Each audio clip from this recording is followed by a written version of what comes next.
Hi everyone, it's Monique from Mo with the Glow on Instagram and Facebook now. I successfully changed the name of my page. That took so long and much longer than it really should have taken.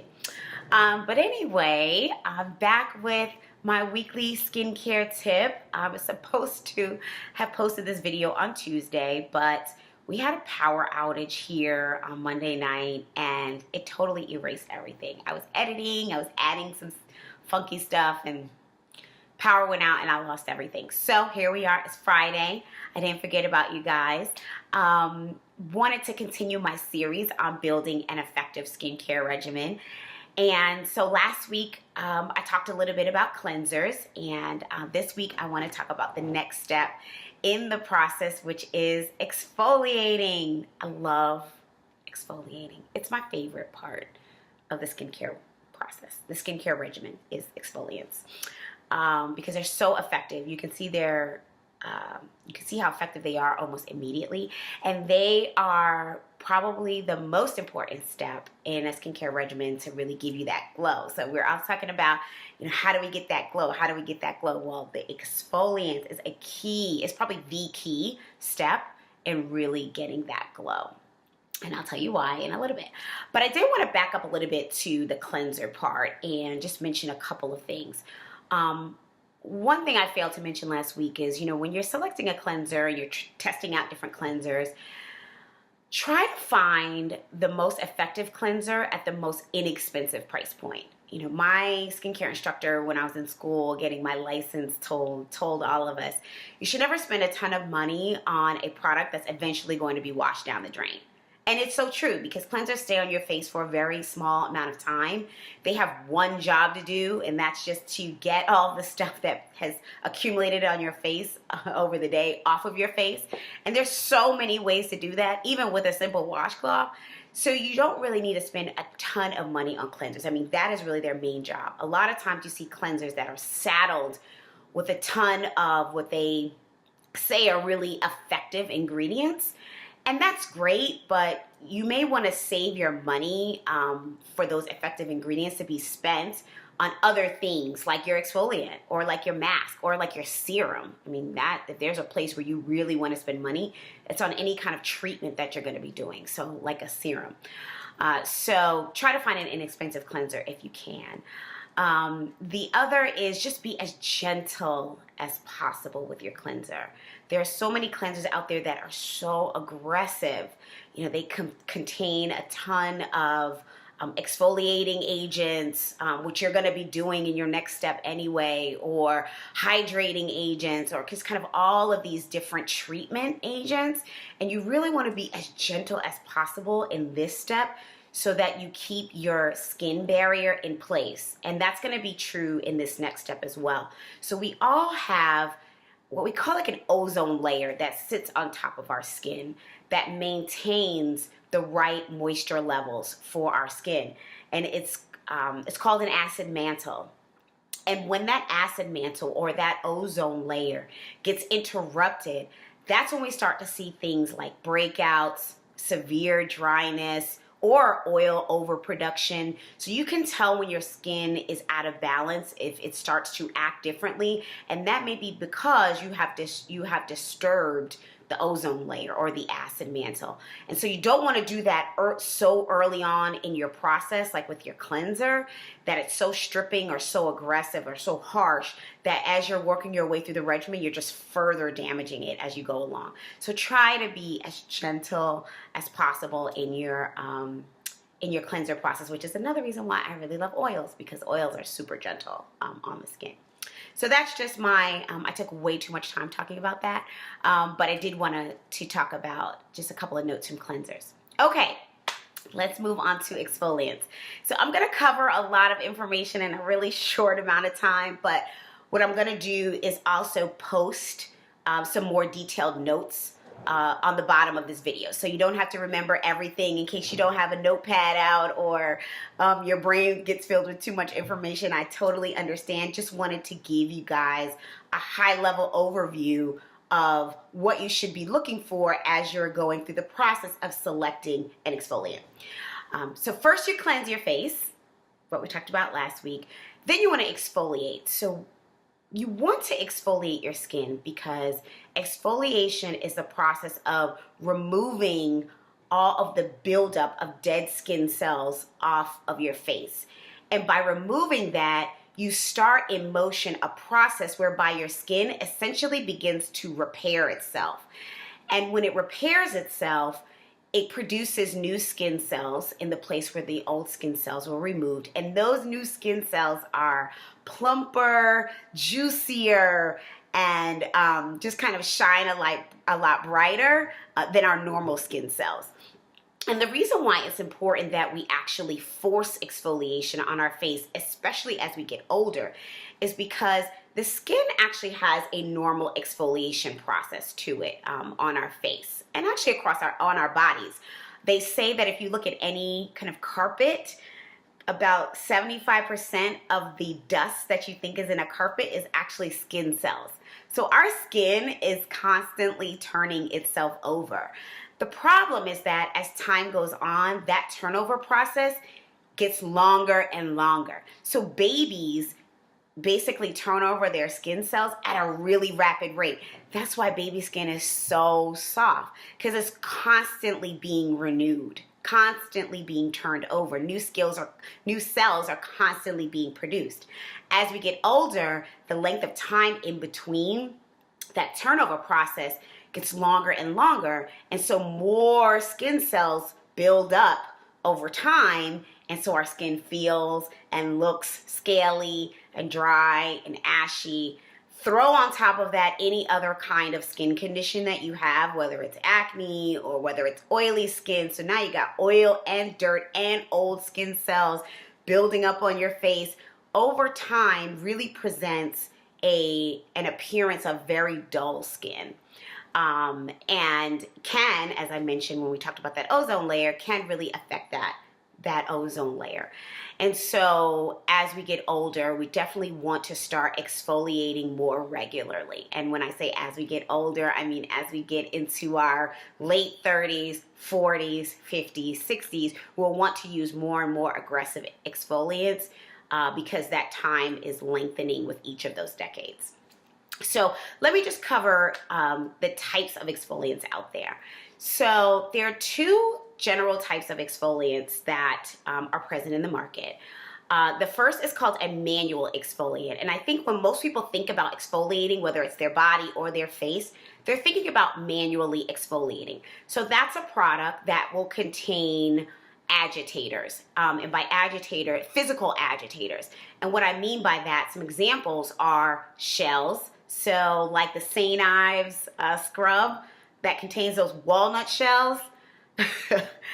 No comment if you actually use that, but the walnut shells, that's a physical agitator. Any product that contains like jojoba beads or any other type of beads, any product that contains salt granules or sugar granules, all of those are meant to be applied to the skin and manually powered, essentially creating a buffing motion. And that buffing motion is meant to slough off dead skin cells. And it's fairly effective. Depending on your skin type, you may or may not want to use those scrubs on your face. And so we'll get into kind of what products are best for which type of skin types. But most people really prefer those types of products because they really feel them working. Like they feel like, oh, I've scrubbed really hard and then I wash it off and my skin feels really smooth, so I know that it's working. So that's the first type of exfoliant. The second type of exfoliant is called a chemical exfoliant. And so you may have seen on product packaging, and just a side note, it's my goal for you guys to be like product packaging guru ingredient readers by the time all of this is done. That's like my goal in life, to really make sure that people, when they see a package and they read ingredients, they know exactly what it's for and what it's going to do for them. Anyway, that's a side note. But so when you read a package and you see things like alpha hydroxy acid or beta hydroxy acid or one of the other permutations, or maybe a fruit type of enzyme, those are all representative of a chemical exfoliant.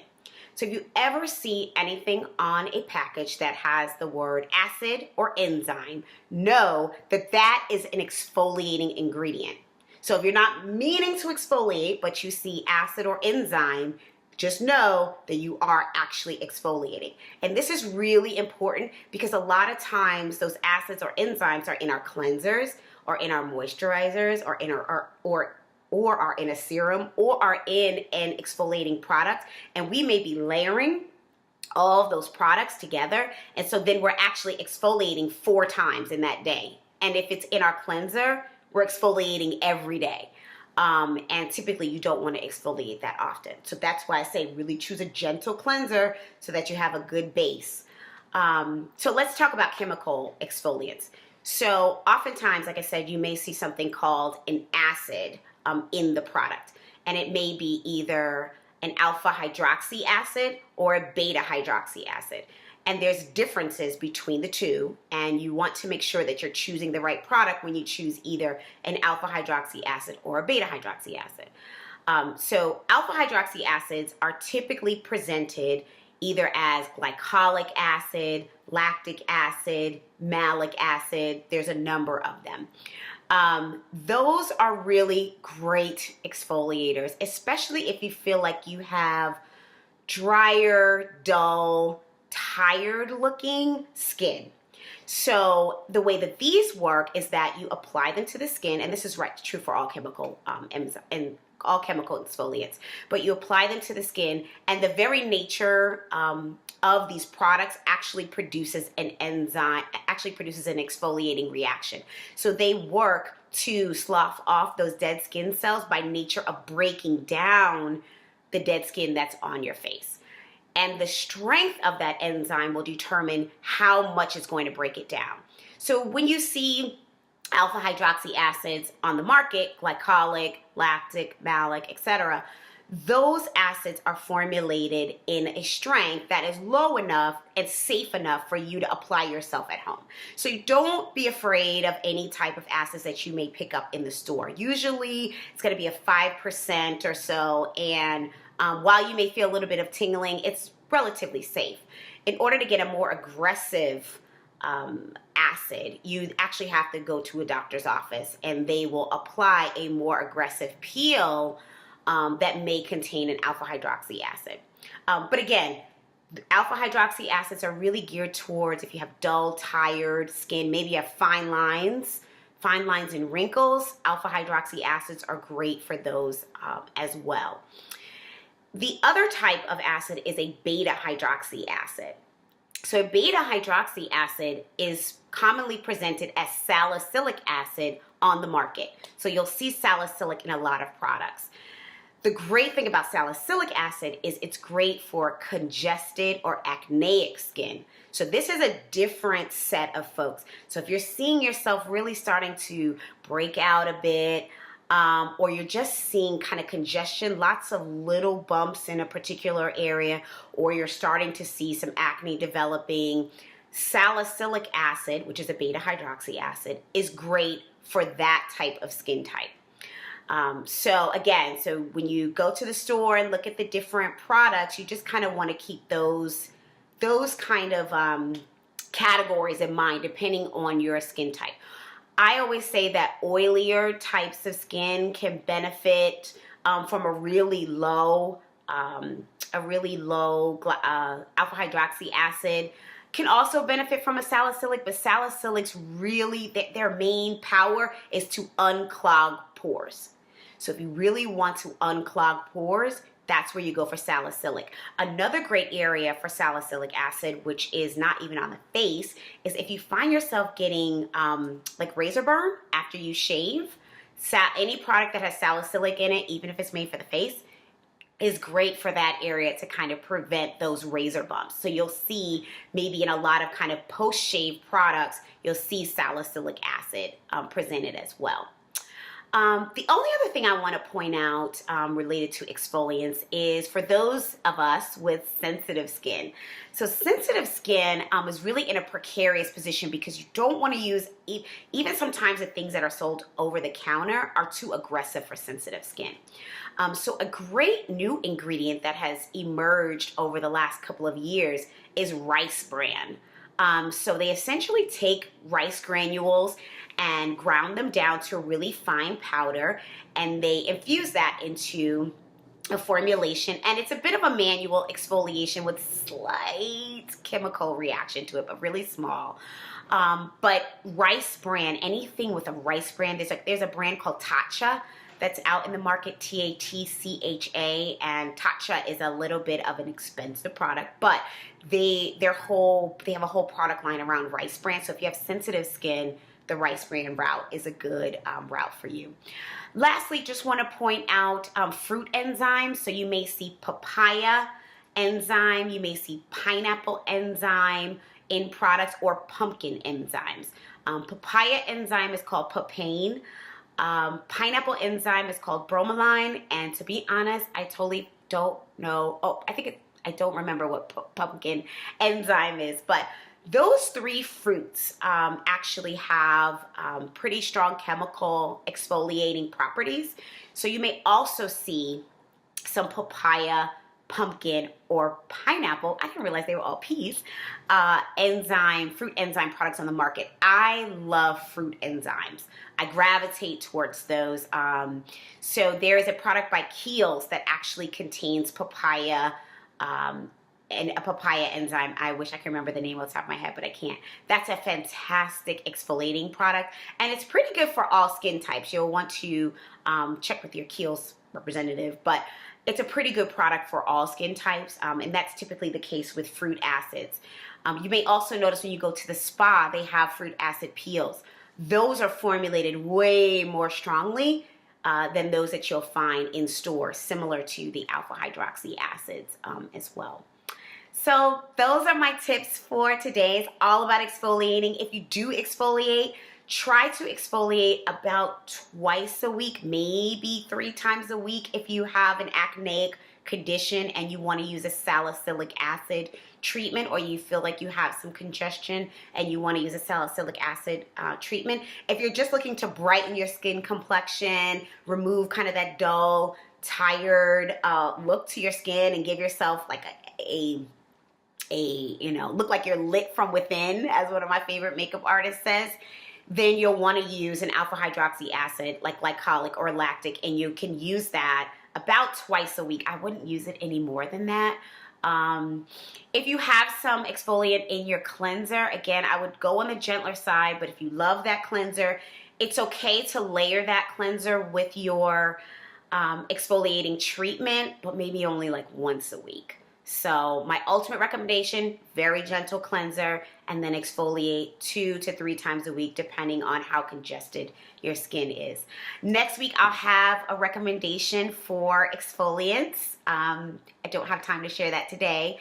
A new brand that I tried called Pixie Beauty. I'll give you my full review on that, and then we'll also talk about moisturizers.